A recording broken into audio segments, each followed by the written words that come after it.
सभी बच्चे ध्यान दें।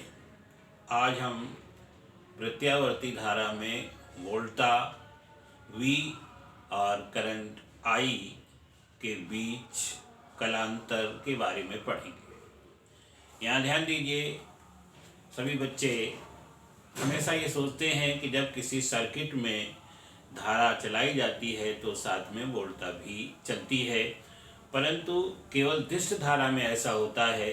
दिष्ट धारा में वोल्टा V और करंट I साथ साथ चलते हैं, परंतु प्रत्यावर्ती धारा में कभी वोल्टा आगे निकल जाती है और कभी धारा आगे निकल जाती है, यानी इन दोनों के बीच में कला कोण बनता है। और ये किस प्रकार से बनता है उसी के बारे में आज हम समझें। तो सबसे पहले आप यहाँ चित्र में देखिए, ये प्रत्यावर्ती धारा और वोल्टा के ग्राफ दिखाए गए हैं। यहाँ पर वोल्टेज V और करंट I दोनों जो हैं सेम फ्रीक्वेंसी के हैं, यानी तीनों जो ये चित्र दिखाए गए हैं इनमें वोल्टेज और I की फ्रीक्वेंसी सेम है। परंतु पहला जो डायग्राम दिखाया गया है इसमें आप देखिए, ये वोल्टा चल रही है और ये साथ में ये धारा चल रही है, यानी डॉटेड लाइन जो है वो करंट है और डार्क लाइन जो है वो वोल्टेज है। दोनों वोल्टेज और करंट साथ साथ चल रहे हैं। ऐसा केवल मेटेलिक रेजिस्टेंसेस में होता है, यानी जो रेजिस्टेंस में जब प्रत्यावर्ती धारा चलती है तो वोल्टा और करंट साथ साथ चलते हैं। तो यहाँ पर आप समझ सकते हैं और इसको याद रख सकते हैं, इन द रेजिस्टेंस, हिंदी वाले भी बच्चे आसानी के साथ समझ सकते हैं, in the resistance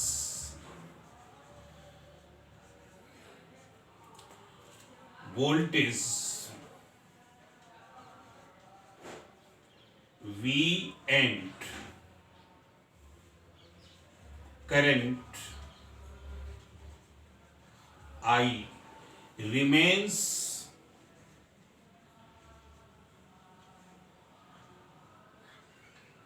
in the same phase।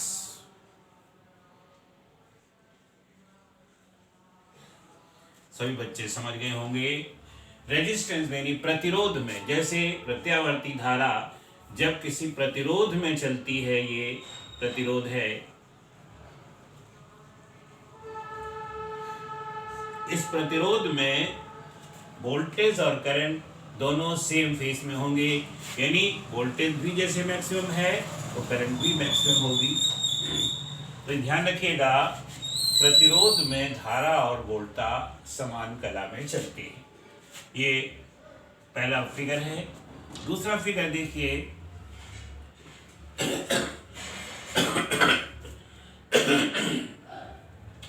दूसरे फिगर में आप देख रहे हैं वोल्टेज डार्क लाइन से दिखाए गए हैं और ये जो डॉटेड लाइन है उसे करंट दिखाई गई है।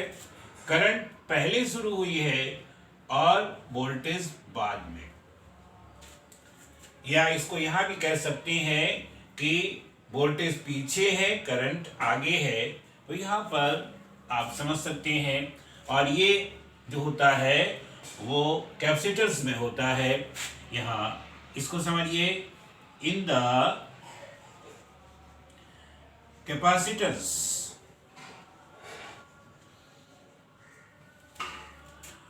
वोल्टेज या इन the capacitors current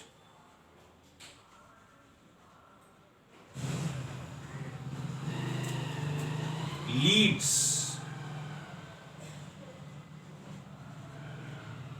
current I leads the voltage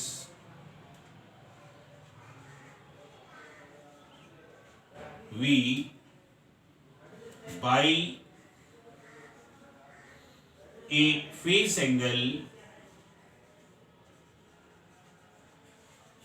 phi।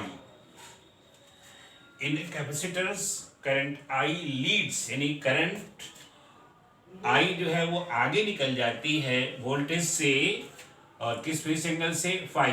वास्तव में in the case of capacitors जो फेस एंगल होता है, कैपेसिटर्स को हम ऐसे बना सकते हैं। ये देखिए कैपेसिटर है इसके बीच में जो वोल्टेज होंगे वो और इसमें चलने वाली करंट आई जो होगी उनके बीच में 90 डिग्री का फेज डिफरेंस होता है। अगर ये प्योर कैपेसिटर है तो यहाँ पर phi is equal to 90 degree या π/2 होता है, या हम यहाँ पर π/2 लिख देते हैं। किस केस में?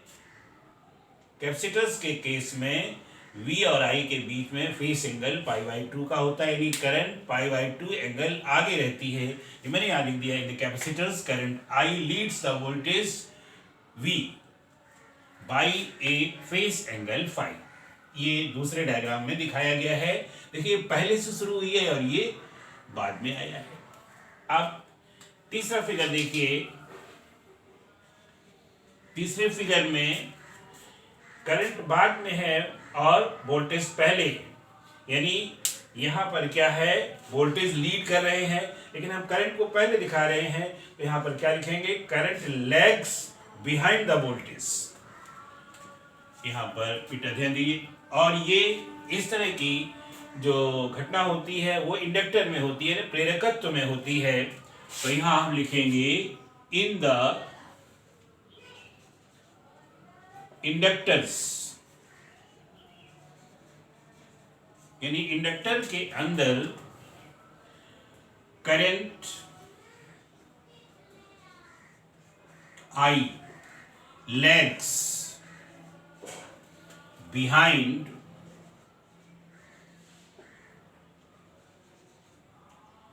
the voltage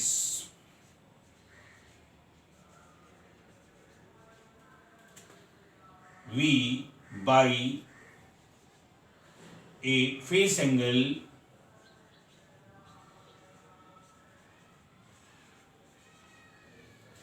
phi। यानी अगर हम यहाँ इंडक्टर बना दे, ये इंडक्टर होता है,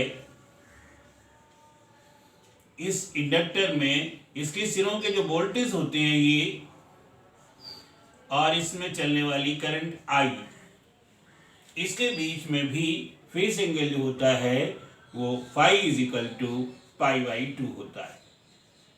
अगर ये प्योर है, यानी इंडक्टर के अंदर करंट पिछड़ जाती है, वोल्टेज आगे रहता है, और कैपेसिटर्स के अंदर करंट आगे निकल जाती है और वोल्टेज पीछे रहता है। दोनों एक साथ नहीं बोलेंगे, यहाँ बोलेंगे करंट आगे निकल जाती है वोल्टेज से, यहाँ करंट पिछड़ जाती है वोल्टेज से। अब अगर ये प्योर है तो फाई की वैल्यू π/2 और यहाँ भी π/2 होती है। सभी बच्चे समझ गए होंगे। अब एक बात और समझ लें, जब हम रेजिस्टेंस के अंदर वोल्टेज और करंट लगाते हैं, यानी ये भी वोल्टेज लगाए और इसमें करंट आई जा रही है, तो बेटा इधर ध्यान दो, इनके इक्वेशंस जो हैं वो इस तरह से लिखे जाएंगे, V is equal to V0 sine omega t, और करंट की इक्वेशन लिखी जाएगी I is equal to I0 sine omega t. यानी दोनों इक्वेशंस इस तरह से लिख दी जाए। समझ गए होंगे सभी बच्चे। उसी तरह जब यहाँ करंट मतलब लीड्स करती है तो वोल्टेज की इक्वेशन होगी V is equal to V0 sine omega t, और करंट की इक्वेशन ये लीड कर रही है, आगे निकल रही है, इसलिए I0 sine omega t plus phi, यानी फाई कला कोण से करंट आगे निकल जाती है।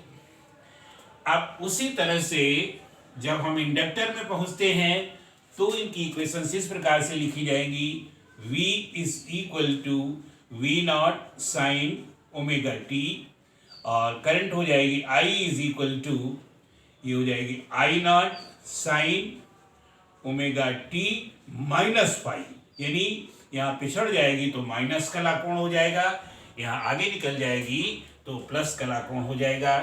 अब बेटा थोड़ा सा कठिन है कला समझना, लेकिन बिना इसके जाने आप एसी सर्किट को नहीं पढ़ पाएंगे, और हमारे जीवन में एसी सर्किट के बारे में पढ़ना बहुत आवश्यक है।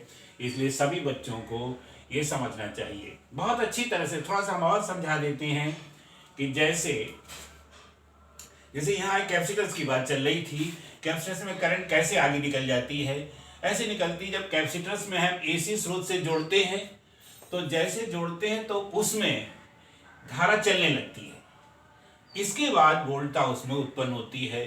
पहले धारा धीरे धीरे धीरे धीरे बढ़ती है और इसके बाद पूरी वोल्टा प्राप्त होती है, यानी पहले धारा बाद में वोल्टा मिलती है। इसीलिए कहा जाता है कि करंट लीड्स, यानी करंट आगे है और वोल्टा पीछे है।